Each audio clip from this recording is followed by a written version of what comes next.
আমি পরেছিলাম একটা পাতলা নীল ম্যাক্সি, এত পুরনো যে রং হালকা হয়ে গিয়েছিল, যেন পুরনো ছবির মতো আবছা লাগছিল।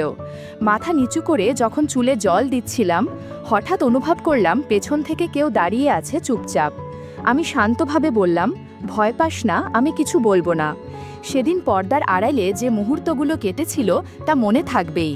আমার নাম পারমিতা, বয়স এখন ৩৯। ৫ বছর আগে স্বামীকে হারিয়েছি। মানুষটা শান্ত ছিল, সরকারি স্কুলের শিক্ষক। হঠাৎ একদিন অসুস্থ হয়ে চলে গেল। তখন অবন্তিকা ক্লাস 9-এ পড়ে। আমি একা দাঁড়িয়েছিলাম বারান্দায়, ম্যাক্সি পরে, আর রান্নাঘরের ভাতের হাঁড়ি থেকে ভাপ উঠছিল। সময়ের সঙ্গে অনেক কিছু বদলেছে। অবন্তিকা এখন বড়, ওর বিয়ের তোড়জোড় চলছে। আর আমি এখন এই বাড়ির দায়িত্বে, একজন মেয়ে থেকে এখন যেন একজন অভিভাবক। নিজেই সব সামলাই। ঘরে এখন গমগম করছে, কে বাতাসা আনছে, কে গেট সাজাচ্ছে, কে হাসছে প্যান্ডেলের নিচে। কিন্তু এই ব্যস্ততার মধ্যেও মাঝে মাঝে মনে হয় আমি এখনও একজন নারী।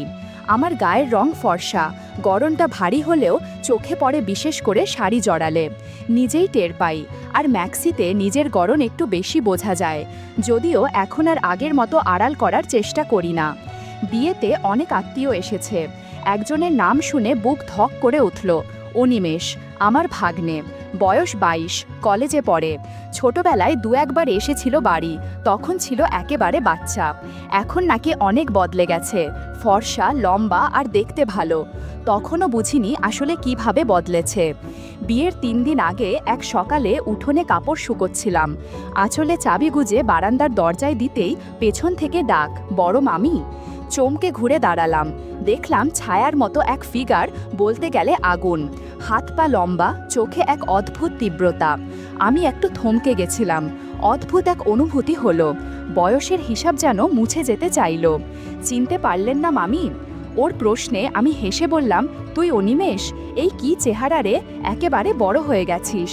ওর মুখে একরকম মুচকি হাসি, ঠোঁটের কোণে এক টান। বলল, আপনাকেই তো দেখে বড় হয়েছি, সেই জন্যই চেনা লাগে এখনো। কথাটা শুনে বুকের ভেতর যেন হালকা একটা ঢেউ খেলল। আমি জিজ্ঞেস করলাম, চা খাস? তোর পছন্দ তো মনে নেই? ও বলল, আপনার হাতে হলে 2 কাপ খেলেও চলবে। আমি হেসে রান্নাঘরের দিকে এগিয়ে গেলাম, কিন্তু বুঝলাম ও তখনও চৌকির ধারে দাঁড়িয়ে। আমি আঁচল গুছাতে গিয়েছিলাম, একটা হুক খুলে গিয়েছিল, জামার ভাঁজে একটু বিশৃঙ্খলা ছিল হয়তো, কিন্তু ঠিক করিনি মনে হলো। ও হঠাৎ বলল, আপনি একটুও বদলাননি মামি, আগের মতোই হাঁটেন, আগের মতোই কথা বলেন। আমি চুপ করে রইলাম। তারপর বললাম, তুই খুব বুঝে গেছিস এখন এসব। ও একটু এগিয়ে এসে বলল, শুধু বুঝি না, অনুভব করি। আমি অন্যদিকে তাকালাম, ঠোঁট কামড়ে, কিন্তু শরীর মন একরকম জড়তা নিয়ে দাঁড়িয়ে রইল কিছুক্ষণ। ও চলে যাওয়ার পর আয়নায় তাকিয়ে মনে হলো, নিজের মধ্যেই যেন অনেক প্রশ্ন জাগছে, যেগুলোর উত্তর আমি নিজেই জানি না। সেদিন বিকেল থেকে সন্ধ্যা পর্যন্ত চলল গান, আনন্দ আর আত্মীয়দের ব্যস্ততা। রাত গভীর হতেই আবার সেই একা ভাবটা ফিরে এলো। রাতের খাবার শেষ হতে হতে আকাশে জমে থাকা মেঘের ফাঁক দিয়ে ধীরে ধীরে জ্যোৎস্না নেমে এসেছিল। বিয়ে বাড়ির রাতগুলোর এক একটারই আলাদা গন্ধ থাকে, কখনো স্মৃতির, কখনো অপেক্ষার। বাড়ির ছাদে তখন সবাই গোল হয়ে বসে, কেউ মোবাইলে গান চালাচ্ছে, কেউ গল্পে মেতে উঠেছে, পুরনো স্মৃতি তুলে ধরে হাসাহাসি করছে।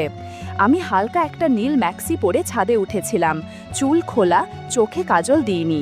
তবু আয়নার বাইরে একটা ক্লান্ত কিন্তু শান্ত সৌন্দর্য যেন নিজেই ভেসে উঠছিল। অনিমেষ একটু দূরে দাঁড়িয়েছিল, শান্ত, চুপচাপ, কিন্তু দৃষ্টি যেন এক জায়গায় আটকে ছিল। আমি টের পাচ্ছিলাম ওর চোখ মাঝে মাঝে আমার দিকে ফিরছে। আমার চলাফেরা, হাতের নড়াচড়া, চুপ করে বসে থাকা সব কিছু যেন আলাদা করে খেয়াল করছিল। অন্যেরা কিছুই বুঝছিল না, কিন্তু আমি ঠিকই বুঝতে পারছিলাম। এক সময় আমি এক পাশে গিয়ে ছাদের এক কোণে রাখা চৌকিতে বসে পড়লাম। বাতাস আসছিল ধীরে ধীরে, ম্যাক্সির মধ্যে হালকা ঠান্ডা লাগছিল।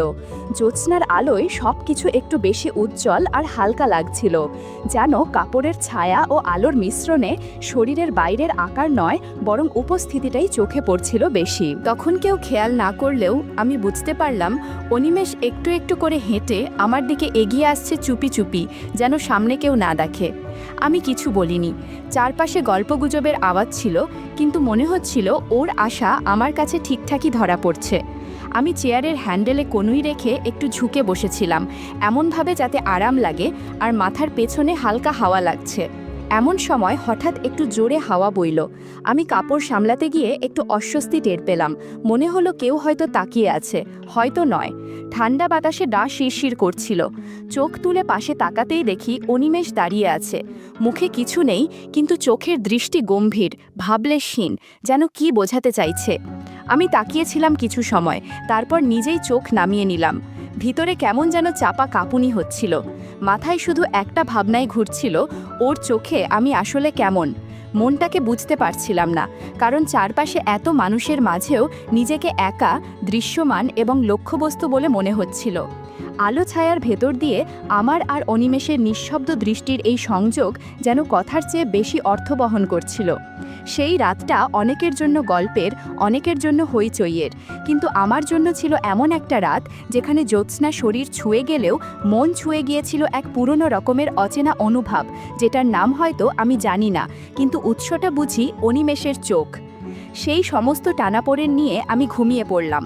সকালে যখন ঘুম ভাঙল, তখন পুরো বাড়ির বাতাসে ছিল এক ভিন্ন ধরনের গন্ধ, গায়ে হলুদের দিনের গন্ধ। হলুদের পেস্ট, চন্দনের ছোঁয়া, রান্নাঘর থেকে আসা তেলে ভাজার গন্ধ আর মেয়েদের খিলখিল হাসি, সব মিলিয়ে যেন গোটা বাড়ি এক রঙিন উৎসবে মেতে উঠেছে। আমি তখন শাড়ির ভাঁজে চুল বেঁধে উঠোনে চেয়ার পেতে বসেছিলাম।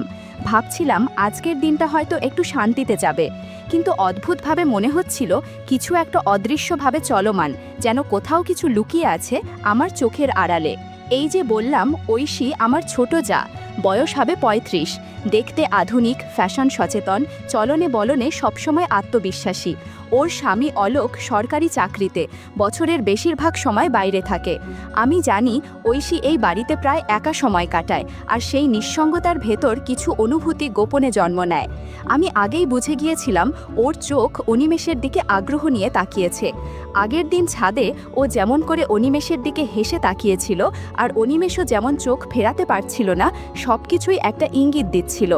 সকালে উঠে দেখি ঐশী সবার সঙ্গে নেই, ছাদে যাচ্ছে না, উঠোনেও দেখা নেই, মেয়েদের ভিড় থেকে দূরে। পরে দেখি ও নিজের ঘরের পর্দা টেনে দিয়েছিল, তারপর বারান্দার এক কোণ থেকে অদ্ভুতভাবে ইশারা করল। আমি জানতাম ও অনিমেষকে ডাকছে। হঠাৎ পাশের ঘর থেকে চাপা হাসির শব্দ ভেসে এলো। কিছু স্পষ্ট বোঝা যাচ্ছিল না, তবে গলায় একটা খুনসুটি মিশেছিল। আমি কৌতূহলী হয়ে দেয়ালের কাছে কান পাতলাম। তুই কলেজে গিয়ে সব শিখিস? ঐশীর গলায় দুষ্টুমির সুর। কি শিখি না শিখি আপনি দেখে নেন না, অনিমেষের উত্তর। আমি জানতাম এখানে হয়তো কিছুই হচ্ছে না, কিন্তু এই কথোপকথনের মধ্যে এক ধরনের খেলা ছলে টান স্পষ্ট ছিল। ঠিক তখনই ঘরের ভেতর কাপড় নড়ার মতো একটা আওয়াজ পেলাম। এরপর দরজার চৌকাঠে একটা হালকা শব্দ, ঘরটা বন্ধ হয়ে গেল। বাতাসে তখন এক অদ্ভুত নীরবতা। কিছু বলা হয়নি, কিন্তু ঘরের ভেতরে যেন কথার চেয়ে বেশি কিছু বোঝা যাচ্ছিল। আমি মনে মনে ভাবছিলাম, এই বাড়ির কোন ঘরে আলো জ্বলে আর কোন ঘরে নিভে যায় তা বোঝা বড় কঠিন। দুপুরটা ছিল শান্ত, সূর্য ঝলমল করছিল না, কিন্তু বাতাসে ছিল একরকম ভেজা গন্ধ, মাটির, হলুদের, রান্নার, ফুলের। মেয়েরা গায়ে হলুদের ব্যস্ততায় মেতে উঠেছিল। আমি আর ঐশী ঠিক করলাম পুকুরে গিয়ে একটু জল ছুঁয়ে আসি। সেই পুরনো পুকুর, বাঁধানো ঘাট, এক পাশে গাছের ছায়া, অন্য পাশে সূর্যের আলোয় জল ঝিলমিল করছে। আমি পরেছিলাম হালকা একটা পুরনো ম্যাক্সি, পাড়ে বসে সাবান দিয়ে কাপড় কাচ্ছিলাম, হাত জোড়া ফেনায় ভিজেছিল। ঐশী এসেছিল বেশ পরিপাটি হয়ে, পরনে পাতলা শাড়ি, স্লিভলেস ব্লাউজ, মাথায় শ্যাম্পু দিয়ে চুল ধুচ্ছিল। ঘাটের জল ফেনায় মাখামাখি হয়ে গিয়েছিল ওর চুল ধোয়াতে। আমি তাকিয়েছিলাম শান্তভাবে, এই মুহূর্তটা যেন ঠিক নিজের মধ্যেই গেঁথে নেওয়ার মতো ছিল। পুকুরের ঘাটে দাঁড়িয়ে দুই নারীর জীবন তখন যেন দুটো আলাদা স্রোত বইছিল। একজন স্মৃতি আর দায়িত্বের ভারে, অন্যজন নিজের খুঁজে পাওয়া বা হারানোর টানে। ও মাথা নিচু করে যখন চুল ভিজাচ্ছিল, তখন গায়ে পড়া পোশাকটা ভিজে গিয়েছিল, বাতাসে একটু নড়ছিল। আমি দেখতে পাচ্ছিলাম পুকুরের জলে ওর ছায়া কাঁপছে, আর সেই কাঁপন যেন মনের গভীরে কোথাও গড়িয়ে পড়ছে। আমি কাপড় কাচলাম, হঠাৎ টের পেলাম পেছন থেকে কারো দৃষ্টি যেন স্থির হয়ে আছে। ঘাড় ঘুরিয়ে দেখি অনিমেষ দাঁড়িয়ে, হাতে একটা পুরনো তোয়ালে, চোখে একরকম থমথমে মনোযোগ। আমি বুঝে গেছিলাম ও তাকিয়ে আছে, তবু কাপড় কাচা থামালাম না। নিজের মনে নিজেকে স্বাভাবিক রাখার চেষ্টা করছিলাম, যদিও মনে হচ্ছিল শরীরের ভেতর থেকে একরকম আলোড়ন উঠছে। ওদিকে ঐশী তখন পুকুরে নেমে গেছে, গলা অবধি জলে। চুলটা এক হাতে তুলে বলল, এই অনিমেষ, নামবি না? তোদের শহরে পুকুর টুকুর নেই নাকি? ওর গলায় ছিল খুনসুটির টান। অনিমেষ একটু এগিয়ে নামতে যাচ্ছিল। আমি শান্ত গলায় বললাম, এই পাশটায় আসিস না, অনেক জোক আছে। ও থেমে গেল, আর আমি টের পেলাম আমার বুকের ভেতরের শব্দ যেন কানে বাজছে। সন্ধ্যা নামার সঙ্গে সঙ্গে পুরো বাড়ি আলোয় ভরে উঠছিল।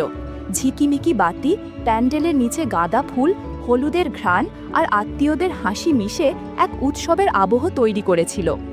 উঠোনে পাটের আসনে বসে অবন্তিকা, হলুদের শাড়ি পরে একদম যেন ছবির মতো লাগছিল। আমি একটু দূরে দাঁড়িয়ে দেখছিলাম, তবুও মনটা ছিল অন্য কোথাও। খাবারের টেবিলের পাশে দাঁড়ালাম। ঠিক উল্টো দিকে বসেছিল অনিমেষ, চোখে একরকম বোঝা হাসি, যেন কোনো কথা ছাড়াই অনেক কিছু বুঝে যাচ্ছে। পাতে মিষ্টির প্লেট ছিল। আমি হাত বাড়ালাম, ও একই সঙ্গে হাত বাড়াল। আমাদের আঙুল একসাথে ছুঁয়ে গেল। কেউ সরায়নি, কেউ কিছু বলেনি, কিন্তু সেই ছোট্ট স্পর্শে ছিল একরকম চাপা ধাক্কা। আমি হঠাৎ চোখে পড়লাম ঐশী দূরে দাঁড়িয়ে আছে, ঠোঁটে হাসি, চোখে যেন কৌতূহল। সে ধীরে ধীরে অনিমেষের দিকে এগিয়ে এলো, হাতে হলুদের থালা। চুরির আওয়াজে গা কেঁপে উঠল। খুব সহজ গলায় বলল, আয় অনিমেষ, তোকে হলুদ মাখাবো। অনিমেষ একটু থমকে আমার দিকে একবার তাকাল। সেই মুহূর্তে মনে হচ্ছিল বুকের মধ্যে গরম কিছু ঢেউয়ের মতো বয়ে যাচ্ছে। ঐশী ওর গালে 1 চামচ হলুদ ছুঁয়ে দিয়ে বলল, রাঙিয়ে দিলাম তোকে। তারপর একবার তাকাল আমার দিকে। অনিমেষ প্রথমে অবন্তিকার গায়ে হালকা করে হাত ছোঁয়াল, তারপর আমার দিকেও এগিয়ে এসে মুখ না তুলেই আমার গালের পাশে হালকা ছোঁয়া দিয়ে উঠল। কেউ কিছু খেয়াল করল না।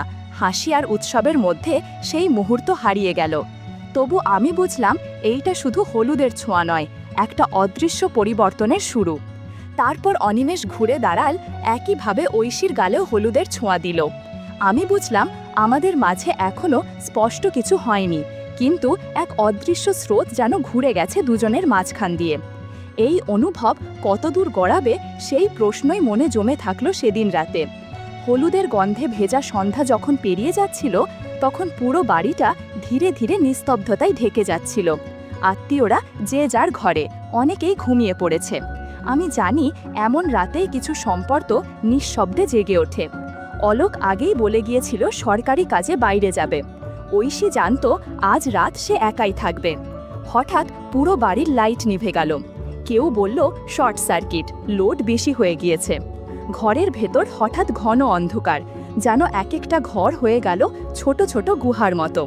আমি মোম খুঁজে পাইনি। তখন দেখি নিচতলা থেকে একটা মাত্র মোমবাতির আলোয় অনিমেষ ধীরে ধীরে এগিয়ে আসছে।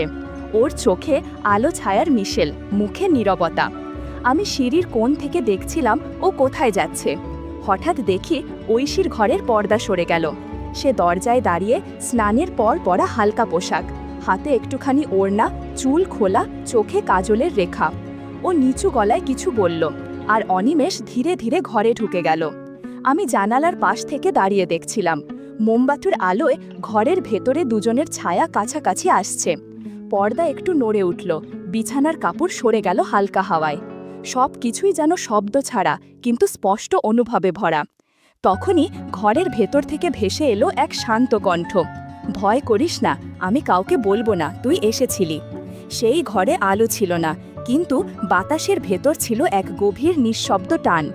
আমি দাঁড়িয়েছিলাম, নড়তে পারছিলাম না। ভোরবেলা রান্নাঘর যেন এক যুদ্ধক্ষেত্র। চুলার ধোঁয়া, নারকেলের খোসা আর কাজের ব্যস্ততায় মেয়েদের কণ্ঠে ক্লান্তি। আমি তখন পুরনো একটা শাড়ি পরে হাঁটু পর্যন্ত তুলে ভাত বসাচ্ছিলাম। চোখ মুখ ঘামে ভিজে যাচ্ছিল, চুল এলোমেলো, শরীর ক্লান্ত, হাত জোড়া কাঁপছিল। ঠিক তখনই পেছন থেকে কারো উপস্থিতি টের পেলাম। নিঃশ্বাস না নীরব দৃষ্টির চাপ বোঝা যাচ্ছিল না, কিন্তু আমি জানতাম কে দাঁড়িয়ে। মনে হচ্ছিল একটা অনুভব জমে উঠছে, শব্দ ছাড়া, কথাহীন। চুলের নিচে জমে থাকা ঘাম তখন পেছন থেকে আসা নিঃশ্বাসে মিশে গিয়েছিল। আমি একটু রুক্ষ গলায় বললাম, তুই এমন করে দাঁড়াস কেন? মুখে যতটা সম্ভব কঠোরতা আনার চেষ্টা করলাম, কিন্তু গলার নিচে যে একরকম কাঁপুনি তা লুকানো কঠিন হচ্ছিল। অনিমেষ হালকা হেসে বলল, সরে যেতে পারি, কিন্তু সত্যি চাইছেন তো আপনি? আমি চুপ করে গেলাম। খুন্তি তখনও হাতে, কিন্তু হাত কাঁপছিল। ওর উপস্থিতি, ওর নীরব দৃষ্টি পেছন থেকে যেন একটা অজানা জ্বর তুলে দিচ্ছিল আমার গায়ে। আমি জানি না কি চেয়েছিলাম, শুধু মনে হচ্ছিল কিছু আটকে আছে আর কিছু ছুটতে চাইছে। দুপুরে ঘর একটু ফাঁকা ছিল, মেয়েরা মেকআপ আর সাজগোজে ব্যস্ত। আমি জানি এ সময় বাড়ির ভেতরের অনেক দরজাই নিঃশব্দে খোলা থাকে। অনিমেষ জানতো ঐশী দুপুরে ঘুমোয়, দরজাও প্রায় বন্ধই থাকে, কিন্তু সেদিন সে অপেক্ষা করল না। আমি জানালার পাশ থেকে দেখলাম ও সোজা ঐশীর ঘরের দিকে চলে গেল, পর্দা সরিয়ে দরজাটা বন্ধ করে দিল। ঘরের ভিতর আলোর ছায়া, নিঃশব্দতা আর মশারির ভেতরকার আবছা নড়াচড়া সবকিছু মিলিয়ে এক অদ্ভুত পরিবেশ তৈরি করছিল। স্পষ্ট কিছু দেখা বা শোনা যাচ্ছিল না, কিন্তু বাতাসে যেন একটা গন্ধ লেগেছিল। সেটা হয়তো কারো ঘুম, কারো অপেক্ষা, অথবা কিছু চাপা অনুভূতির অবশিষ্ট। বিয়ের দিন সকালটা ছিল রঙে ও গন্ধে ভরপুর। রান্নাঘরের পাশে দাঁড়িয়ে ভাজার গন্ধ পাচ্ছিলাম, কানের কাছে নারকেলের নাড়ু বানানোর শব্দ। মেয়ে অবন্তিকা আজ এই বাড়ি থেকে সত্যিই বিদায় নেবে, কিন্তু আমার মন কোথায় যেন আটকে ছিল। অনিমেষ ব্যাগ হাতে চলে যাওয়ার প্রস্তুতিতে দাঁড়িয়ে, ঐশী সিঁড়ির ধারে চুপচাপ তাকিয়ে। মুখে কিছু নেই, চোখে চাপা কিছু রয়ে গেছে। হয়তো কোনো কথা হয়নি, কিন্তু কিছু একটাই থেমেছিল সময়। আমি পেছনে এক কোণায় দাঁড়িয়ে যেন নিজেকে লুকিয়ে রেখেছিলাম। ভেবেছিলাম ও চোখ তুলে তাকাবে না আর। কিন্তু হঠাৎ প্যান্ডেলের আলো একটু ঝিমিয়ে উঠল। ঠিক তখনই অনিমেষ থেমে দাঁড়িয়ে মাথা ঘুরিয়ে তাকাল। আমাদের চোখ একসাথে আটকে গেল। কোনো শব্দ ছিল না, কেবল একটানা নিঃশব্দ দৃষ্টি, যেটা অনেক কিছু বলে দিল। যেন একটা উপন্যাস, একটা অপ্রকাশ অনুভব ওই চোখের ভাষায় শেষ হলো। অনিমেষ চলে গেল। আমি জানালার পাশে এসে দাঁড়ালাম। বাতাসে একটা পুরনো কাপড় উঠছিল ধীরে ধীরে। মনে হচ্ছিল কেউ পাশে এসে দাঁড়িয়েছে। চোখ বন্ধ করলাম। একটানা নিঃশ্বাস নেওয়া গেল না, শুধু মনে হচ্ছিল কোথাও কিছু রয়ে গেছে অপ্রকাশ, কিন্তু অনুভবযোগ্য।